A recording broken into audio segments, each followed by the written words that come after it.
যারাই সরকারে যায় তাদের প্রথম কাজ হলো আজান দিয়ে দুর্নীতি শুরু করেন।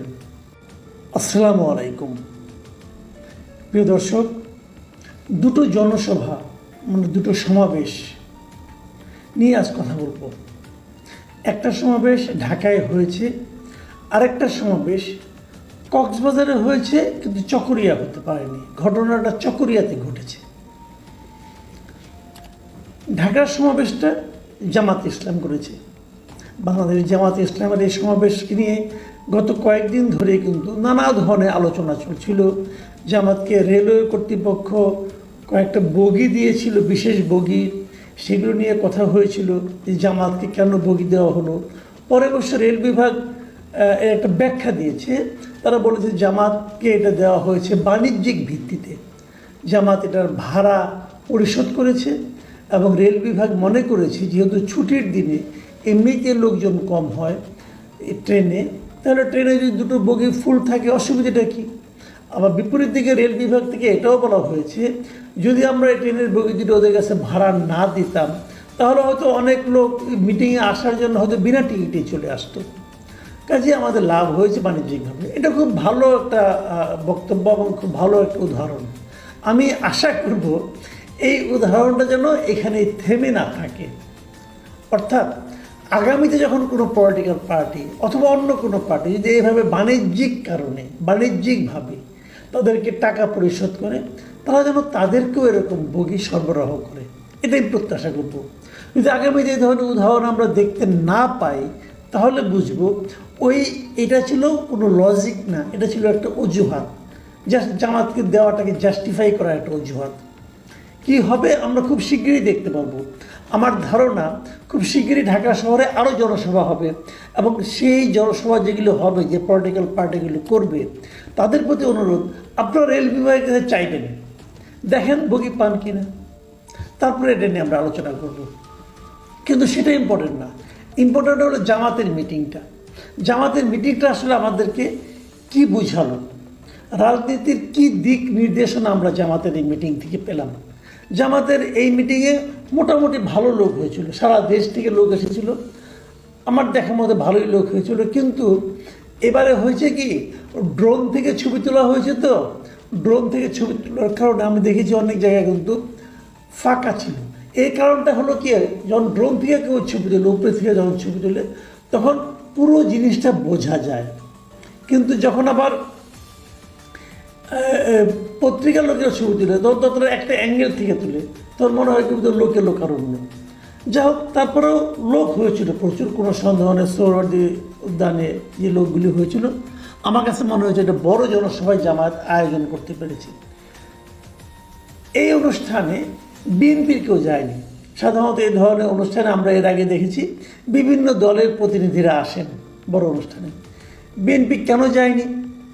কিন্তু সেখানে এনসিপির সাজিদ আলম গিয়েছিলেন, সেখানে গণ অধিকার পরিষদের নুরুল হক নূর গিয়েছিলেন, এনসিপি নুরুল হক নূর এরা গেলেন, কিন্তু বিএনপি কেন গেলেন না? অথচ জামাতের সঙ্গে বিএনপির তো দীর্ঘদিনের একটা প্রেমের সম্পর্ক ছিল।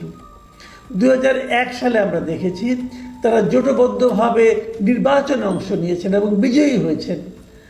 তো সেই জামাতের মিটিংয়ে বিএনপির কেউ গেলেন না কেন? এটা কিন্তু একটা বড় প্রশ্ন ছিল। আসলে এই না যাওয়াটাই বোধহয় স্বাভাবিক ছিল। তবে বিএনপি একটা জবাব দিয়েছে। জবাব হলো আমাদের কিন্তু দাওয়াত করেনি, আমরা কেন যাব? জামাত কেন দাওয়াত করেনি আমি জানি না জামাতের ব্যাখ্যা। তবে এতটুকু বুঝি যে একটা বেসিক বিষয়, সামনে যখন ইলেকশন হবে সেই ইলেকশনে বিএনপি এবং জামাত তো পরস্পরের প্রতিদ্বন্দ্বী হবে। দেখুন, যখন জোট হয়, বিশেষ করে ভোটের রাজনীতিতে যখন জোট হয়, সাধারণত 1 নম্বর দল আর 2 নম্বর দল মিলে কিন্তু জোট কখনো হয় না। এটাই নিয়ম। 1-এর সঙ্গে 3-এর হয়, 3-এর সঙ্গে অথবা 2-এর সঙ্গে 3-এর হয়, অথবা 3-এর সঙ্গে 2-এর সঙ্গে 4-এর হয়, এরকম হয়। কিন্তু প্রধান 2 প্রতিদ্বন্দ্বী একসঙ্গে মিলে জোট করবে, তাহলে দ্বিতীয় দলটা কি? কাজে এটা না হওয়াটাই কিন্তু লজিক্যালি স্বাভাবিক। তারপরেও সামনে নির্বাচন হবে, নির্বাচনকে কেন্দ্র করে কিন্তু নানা রকম ইকুয়েশন এর মধ্যে চলছে, রাজনৈতিক বিরোধ আছে, পিআর পদ্ধতি নিয়ে একটা বড় বিরোধ আছে। এই সংস্কার যে আলোচনাগুলো হচ্ছে সেখানে পিআর পদ্ধতিতে উচ্চকক্ষ গঠন হবে কি হবে না, এটা নিয়ে জামাত এবং বিএনপির মধ্যে একটা বড় ধরনের বিরোধ আছে। এখানে জামাত পিয়ার পদ্ধতি চায়, জামাতের সঙ্গে সঙ্গে ইসলামী আন্দোলন চায়, তার সঙ্গে এনসিপি চায়। তো এগুলো কি আলটিমেটলি একটা ভবিষ্যৎ নির্বাচনী জোটের ইঙ্গিত বহন করে কিনা আমরা এখনও কিন্তু ক্লিয়ার না। তবে এরকম কিছু একটা হতে পারে বলে অনেকে মনে করেন। এগুলি সব গেল পারিপার্শ্বিক বর্ণনা। মূল যে পয়েন্টটা মিটিংয়ে সেটা নিয়ে বলি। মূল পয়েন্টটা হলো এই মিটিংয়ে কথা বলতে যে জামাতে আমিরে জামাত ওনারা বলেন ডক্টর শফিকুর রহমান দুবার দাঁড়িয়ে থেকে পড়ে গেছেন নিচে।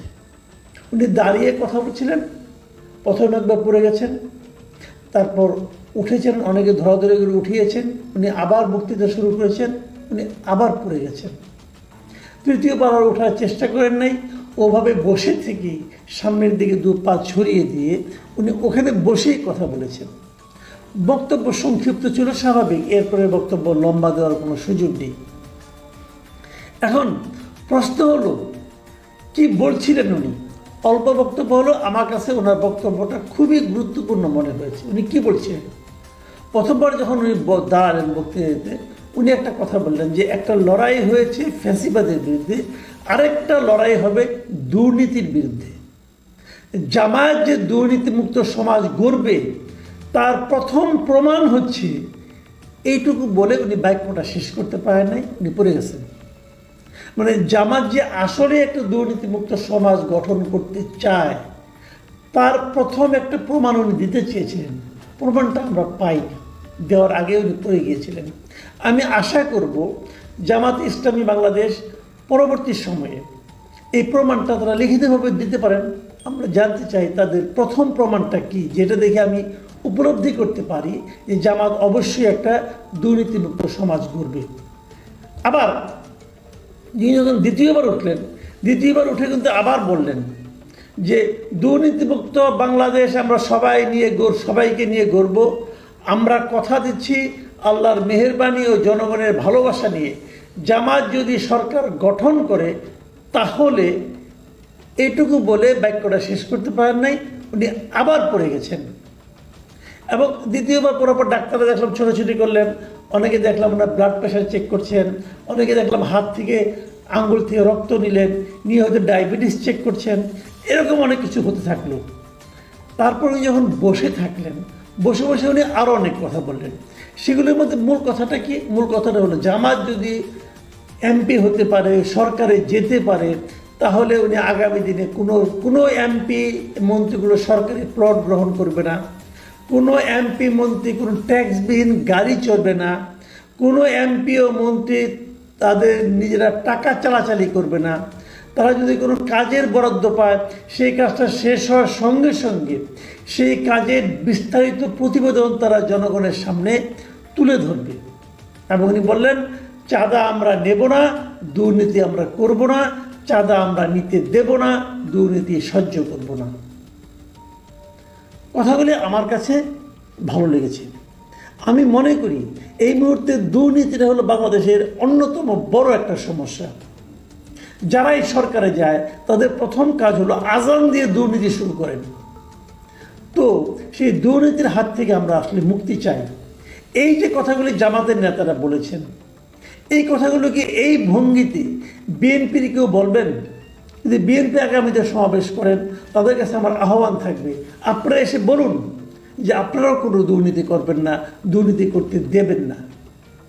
আর এখানে, কারণ এটা বিএনপির জন্য আমার মনে হয় কতটা সহজ হবে আমি জানি না, কারণ এরই মধ্যে ক্ষমতায় যাওয়ার আগেই দেশের প্রত্যন্ত অঞ্চলে কিন্তু আমরা দেখেছি যে বিএনপির লোকজন দুর্নীতিতে জড়িয়ে গেছে, তাদেরকে বিএনপি কন্ট্রোল করতে পারেনি।